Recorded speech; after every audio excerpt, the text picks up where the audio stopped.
Ah, the Z-Pak. So many of us have taken it. It's one of the most common antibiotics out there. But here's something you might not know. How well it works, and more importantly, how safe it is, really depends on what else you're taking with it. So today, we're going to break down all the key interactions you need to be aware of. So, maybe your doctor just prescribed you a Z-Pak, and you're wondering what's next. Or maybe you're just curious. Either way, you're in the right place. We're about to walk through exactly what you need to know to make sure this medication does its job right and keeps you safe in the process. Okay, so before we dive into all the do's and don'ts of mixing meds, let's start with the basics. What exactly is azithromycin, and why do doctors prescribe it so often? You might know it by its brand name, Zithromax. And yeah, it's a real workhorse for doctors. They use it to fight all sorts of common bacterial infections. Think chronic bronchitis, nasty ear infections, sinus infections that just won't quit, and even some skin infections and pneumonia. It's an incredibly powerful tool for sure, but it comes with some important rules. All right, let's get to the heart of it. Drug interactions. I know, that phrase can sound a little intimidating, like something out of a medical textbook. But honestly, the idea behind it is pretty straightforward, and it is so important for your health. So what do we even mean when we say drug interaction? Well, it's basically just when one thing you take, could be another medicine, a vitamin, even some types of food, messes with another drug and changes how it's supposed to work in your body. Let's see what that actually looks like in practice.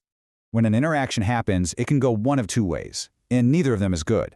First, it could make the zithromycin weaker, basically watering it down so it can't fight off the infection like it's supposed to. Or, on the flip side, it could ramp up your risk of nasty side effects. And yeah, we definitely want to avoid both of those. Okay, so what are the actual things you need to watch out for? Let's get specific and go through some of the most common culprits, the medications that are known to interact with azithromycin. Now, before I show you a list, I have to stop and stress the single most important thing you can do. And it's this: tell your doctor and your pharmacist about everything you take. I mean everything.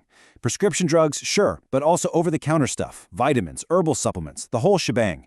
Being totally upfront is your #1 safety net. Seriously. Okay, let's take a look at this chart. You'll see some pretty common stuff here. For instance, certain antacids, think Maalox or Mylanta, can actually block your body from absorbing the azithromycin properly, which just makes it less effective. Then you've got certain antidepressants or even other antibiotics, and mixing those can raise the risk of a really serious heart rhythm issue.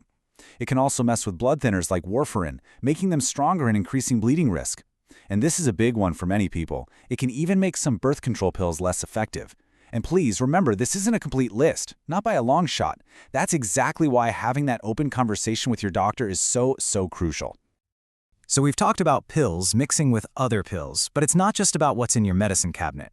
Your own body, your health history, and even your lifestyle choices can play a huge part in how this drug affects you. Take alcohol, for example. Now, it doesn't have a direct, chemical reaction with azithromycin, but it can make the side effects, like nausea or diarrhea, feel a whole lot worse, so it's probably best to just skip it. And then there are more serious considerations.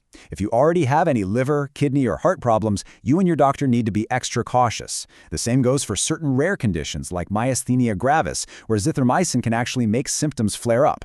All of this is exactly the kind of stuff your doctor needs to know before they write that prescription. Okay, so we've gone over what azithromycin is and why these interactions matter. Now for the most important part. What do you actually do about it? Let's put together a simple action plan so you can take this medicine safely. Let's call this your safety checklist. Super simple. #1, tell your doctor everything. Every pill, every supplement. #2, talk about your health history. Any kidney, liver, or heart stuff, they need to know. #3, follow the label instructions to the letter. You know, like that 2-hour rule for antacids we mentioned? Take it seriously. And finally, #4, don't forget your pharmacist. They are an amazing, easy-to-reach resource. If you have a question, just ask them.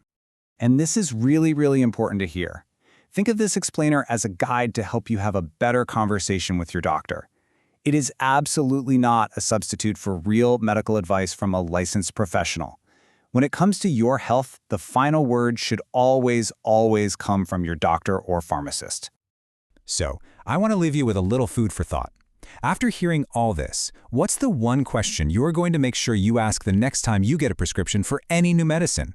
Because at the end of the day, being involved in asking questions, well, that's the most powerful tool you've got for staying healthy.